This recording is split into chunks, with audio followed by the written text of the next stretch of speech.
Alhamdulillah, wa salatu wa salam ala rasulillahi sallallahu alayhi wa sallam. Allahumma la ilma lana illa ma 'allamtana innaka antal alimul hakim. Amma ba'd. Nous allons poursuivre par la grâce d'Allah subhanahu wa ta'ala avec le livre A'lamu Sunnatil Manshura. On s'est rendu à la question numéro 23. Là. 29 là. ما معنى شهادة أن محمد رسول الله؟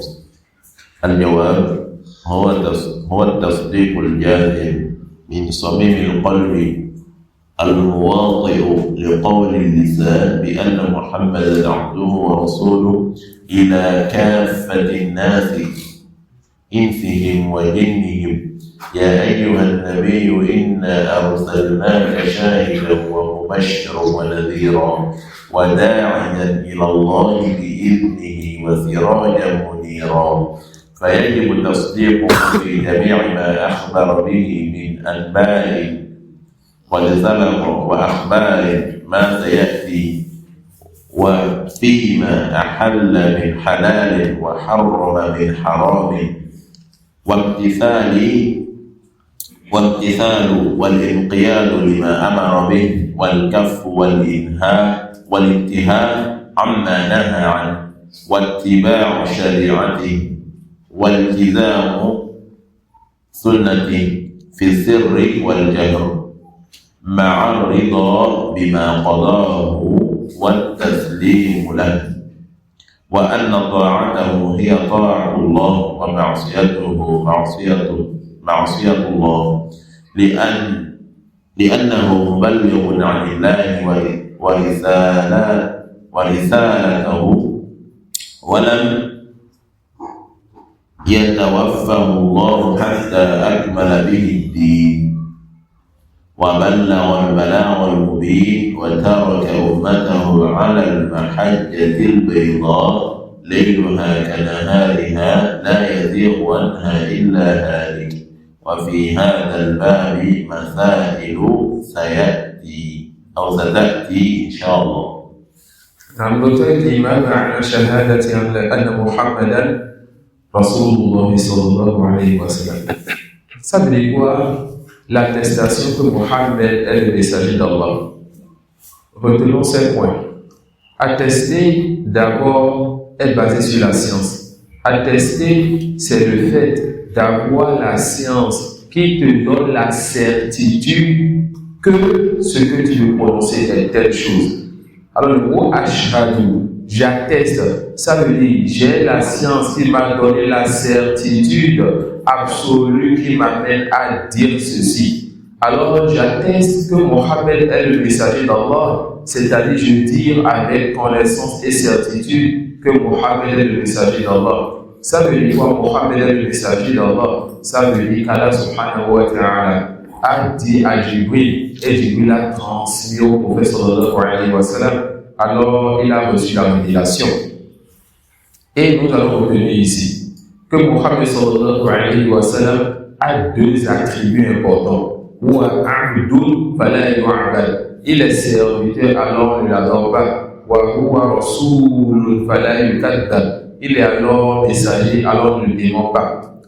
Les savants disent que le prophète sallallahu alayhi wa sallam a des droits sur nous.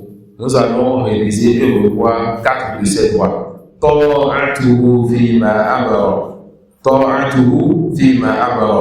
Lorsque le prophète sallallahu alayhi wa sallam donne un ordre, on obéit. Ça c'est ta'atuhu fima amara wa shinabu ma anhu naha wa zajar. Et lorsqu'il nous interdit quelque chose, on délaisse cela. Lorsqu'il nous interdit quelque chose, on délaisse donc cela. Wa tasdiquhu fima akhbara. Le fait de le rendre véridique dans ce qu'il donne comme information.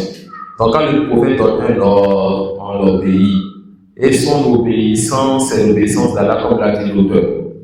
L'obéissance du prophète sallallahu alayhi wa sallam, ça rentre dans l'obéissance d'Allah subhanahu wa ta'ala. D'accord?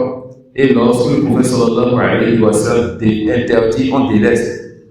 Et la désobéissance du prophète sallallahu alayhi wa sallam, c'est la désobéissance de celui qui l'a envoyé, Allah subhanahu wa ta'ala.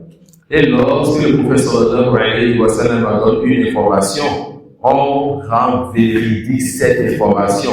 Et le fait de le démentir, c'est démentir le livre avec lequel il est venu, et c'est démentir celui qui l'a envoyé. Et en fait, Allah yu'badallahu illa bima shara. Et de ne jamais chercher à se rapprocher d'Allah ou obéir à Allah si ce n'est que par ce avec quoi le prophète Mohammed sallallahu alayhi wa sallam est venu. Ce que Allah il a légiféré. D'accord? Donc on obéit quand il donne des ordres, on délaisse quand il nous interdit. On fait quoi? On le rend véridique quand il donne une information et nous allons adorer Allah seulement avec ce que le prophète sallallahu alayhi wa sallam a appelé. Et l'auteur a ajouté aussi que le prophète nous a délaissé avec une religion complète, qu'Allah a parachevée. Sa nuit est claire et son jour aussi est clair. Il n'y a rien de cette religion qui n'a pas de réponse. C'est une religion claire et précise donc. Ensuite il dit ما شرط شهادة أن محمدا رسول الله وهل تقبل الشهادة الأول بدونها. C'est quoi donc la condition que Mohammed est le messager d'Allah? Et est-ce qu'on peut accepter la première attestation sans la deuxième? Est-ce qu'on peut accepter juste Ashhadu an la ilaha illallah sans la deuxième? La réponse il dit قد قدمنا لك أن العبد لا يدخل في الدين إلا بهاتين الشهادتين وأنهما متلازمتان فشروط الشهادة الأولى هي شروط في الثانية كما أنها هي شروط في الأولى. On a déjà vu que personne ne peut rentrer en islam sans les deux attestations. Et on a déjà vu les 7 ou 8 conditions des deux de la première attestation, la ilaha illallah. On a vu les 7 ou 8 conditions de la ilaha illallah. Celui qui délaisse ces conditions a délaissé la ilaha illallah. Car celui qui délaisse la condition de quelque chose, la chose n'a pas de valeur. L'auteur te dit que les conditions de Muhammad Rasulullah sont les mêmes conditions de la ilaha illallah. Tu dois avoir la science, connaître qui est ton messager et connaître son droit sur toi. Tu dois avoir la certitude de cela, l'accepter comme messager. Tu dois te soumettre à ce qu'il te donne comme ordre. Tu dois l'aimer, sallallahu alayhi wa sallam. Tu dois le rendre véridique et rendre véridique ce qu'il te dit, sallallahu alayhi wa sallam. Je vais te laisser un. Al-ilmu wal-yakinu wal-mahabbatu wal-qabulu wal-inqiyadu wa-sidqu, je vais dire ça. Wal-ikhlas, la sincérité. D'accord? La sincérité. Tu dois être sincère pour ton Seigneur quand tu l'adores et tu dois être véridique sur sa sunna et ne pas suivre autre que sa sunna. Voilà pourquoi certains savants disent at-tawhid ou tawhidan, que le tawhid est de deux catégories. Tawhidu rabb wa tawhidul matbu'. Le fait d'unifier le Seigneur, de l'adorer lui seul, et le fait de le suivre que le prophète Mohammed sallallahu alayhi wa sallam seul et ne suit personne d'autre en dehors de lui, dans sa sunna, dans sa voie, dans sa religion, comme le Cheikh Salih, Al-Cheikh et bien d'autres. D'accord? Ça peut aller. Donc, on va dire l'ikhlas ici, ça peut être voulu par le fait donc d'être une seule voie, d'être sur une seule voie, pas sur autre que cette voie. D'accord? D'être sur une seule voie et pas autre que cette voie. Et la parole de l'auteur, est-ce qu'on accepte la première attestation sans la deuxième attestation? La réponse non. Et c'est un sujet qui est important. Il y a les juifs ou parmi les gens ceux qui disent nous acceptons que Mohammed est le messager d'Allah. Tu vas voir des gens qui vont dire je veux adorer Allah seul. Ça suit? Et j'atteste que Mohammed est le messager d'Allah. Ashhadu an la ilaha illallah wa ashhadu anna Muhammadan Rasulullah. Le mari sans valise ne sont pas rentrés en islam. Vous savez pourquoi? Parce que ces gens font partie de la catégorie de ceux qui disent Muhammadun mab'uth ila al-Arab khassa, que Muhammad est le messager des Arabes.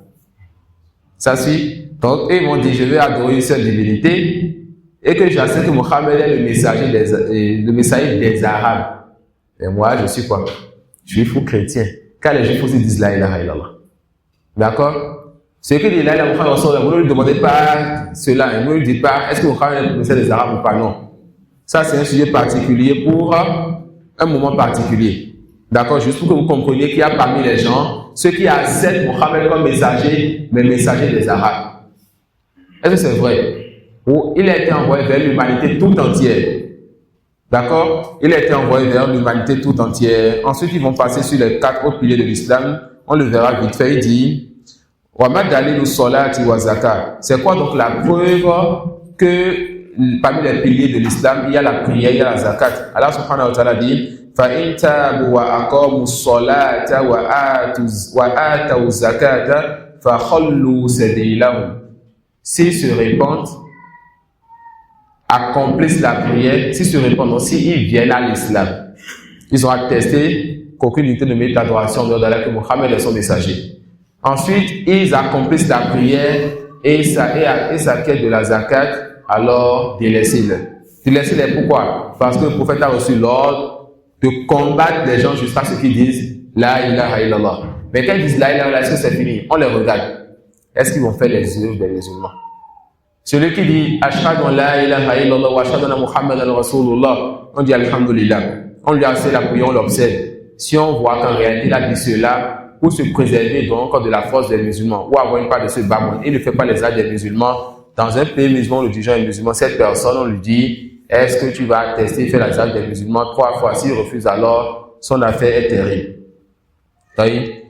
Donc, parmi les preuves de la prière de la zakat, il y a quoi? Ce verset qu'on vient de lire. Et aussi, وَمَا أُمِرُوا إِلَّا لِيَعْبُدُوا اللَّهَ مُخْلِصِينَ لَهُ الدِّينَ حُنَفَاءَ وَيُقِيمُوا الصَّلَاةَ وَيُؤْتُوا الزَّكَاةَ. Parmi les preuves de la parole d'Allah, on ne leur a prescrit ou on ne leur a donné comme ordre exclusif que d'adorer Allah, ou le culte exclusif, et d'accomplir la prière, et de faire quoi? Et de s'acquitter de la zakat. وَمَا دَلِيلُ الصَّوْمِ. C'est quoi donc la preuve du jeûne? Allah subhanahu wa ta'ala dit Ya ayyuha alladhina amanu kutiba alaykumus siyam kama kutiba ala alladhina min qablikum la'allakum tattaqun. Oh vous qui avez cru, on vous a prescrit le jeûne, tout comme on a prescrit le jeûne à ceux qui sont venus avant vous, afin que vous atteigniez la piété. Wa la'alla fil Qur'ani wajibu. Quand vous voyez la'alla dans le Coran, dans la langue arabe, ça peut vouloir dire peut-être. Dans le Coran, ça veut toujours dire afin que. Si tu fais ce qu'Allah te dit, si tu viens avec les conditions, tu auras ce qu'il t'a promis. Ça suit. Et comme les personnes se sont égarées en lisant la, ils ont dit, si je ne sais pas si elle va me donner, alors ils ont mécru. Ça suit. Et j'ai déjà eu à écouter quelqu'un comme ça du Burkina et du Niger qui a délaissé l'islam à cause de la et en réfléchissant, en méditant, il a vu que l'islam a cité le nom de Isa 80 et quelques fois. Donc ça veut dire que c'est la nom de Isa qui est la vérité. Masha'Allah, quel grand mufassir. Ça suit. Il lit il dit bon, chaque fois que moi je vais œuvrer, je ne sais pas si je suis récompensé ou pas. Peut-être que tu vas atteindre, peut-être que tu vas obtenir. Ensuite, il va chercher là où il va avoir la certitude et voir que l'islam là, de quel il doute maintenant, il a quand même la certitude que Isa, c'est lui qui doit être suivi. Pourquoi? Parce que son nom a été appelé plusieurs fois dans le Coran. Pourquoi ne pas suivre Moussa? Combien de fois les gens de Moussa dans le Coran? Il n'a qu'à relire encore le Coran. Allah Mustan. Et ensuite, vous le voyez maintenant, il est en train de prêcher au christianisme. Il raconte son histoire, qu'il était le fils d'un grand imam, et des bêtises dans ce sens. Je pense que celui qui m'avait envoyé la vidéo peut-être parmi vous. On dit, Ma dalilu hajj. C'est quoi la preuve donc du hajj? La parole d'Allah, wa atimul hajj wal umrata lillah. Et compléter le hajj et la umrah pour Allah. Il y a en cela une preuve de l'obligation donc du hajj. D'accord, une preuve de l'obligation du hajj. Et aussi la parole du prophète sallallahu alayhi wa sallam, Inna Allah ta'ala kataba alaykumul hajj. Et c'est dans les 2 recueils de hadiths authentiques. Allah subhanahu wa ta'ala, ou bien chez Muslim, Allah subhanahu wa ta'ala vous a prescrit le hajj. Et la première preuve, donc ce verset, ça fait partie des choses que les savants utilisent aussi pour dire quoi? Pour dire que celui qui a commencé le hajj et qui n'a pas fini le hajj, pour une raison ou une autre, s'il rentre chez lui, il est en état d'ihram jusqu'à ce qu'il retourne là pour faire son hajj. Quand tu commences le hajj, tu dois finir. Ça suit? Donc tu as fait certaines erreurs. Ou à cause de certaines choses, tu n'as pas fini ton hajj. Même si tu rentres, on dit toi tu es en état d'ihram jusqu'à ce que tu finisses le rituel du hajj. D'accord? Donc tu seras interdit ce qui est interdit à celui qui fait le hajj. وهلم جرا. Ensuite il dit ما حكم من جحد واحدا منها أو أقر به واستكبر عنه. C'est quoi le jugement de celui qui va refuser, renier ou rejeter une des choses ou bien un parmi les piliers de l'islam, ou bien qui va accepter que ceci fait partie des piliers de l'islam, ensuite se prendre d'orgueil si ces choses en refusant sont de se soumettre ou de suivre. Il dit yuqatalu kufran ka ghayrihi min al-mukaththibin wal mustakbirin mithli iblis wa fir'aun. Celui qui se prend d'orgueil sur une chose de cette religion ou qui rejette une chose de cette religion, cette personne, elle est mécréante, et dans un pays musulman, le dirigeant est musulman, on tue cette personne après l'avoir demandé de se repentir 3 fois. D'accord? Donc, celui qui refuse les 2 attestations, c'est un mécréant. Celui qui refuse la prière, c'est un mécréant sans divergence. Celui qui refuse la zakat, le hajj ou le jeûne, est un mécréant sans divergence. Ici, ce n'est pas le jugement de celui qui délaisse la prière ou la chose par ignorance. Il s'agit de celui qui, dans son cœur, refuse ou se prend d'orgueil. D'accord? Refuse ou s'enfle d'orgueil. Ensuite, ils vont parler de al-iman. Et cela, on va encore laisser ça pour la prochaine assise, Inch'Allah, afin de pouvoir encore donner à ce point son droit. On va reparler de la définition de al-iman et dire ce qui est bénéfique sur cela. Wallahu a'lam. Wa subhanaka wa bihamdik. Ashhadu an la ilaha illa anta astaghfiruka wa atubu ilayk.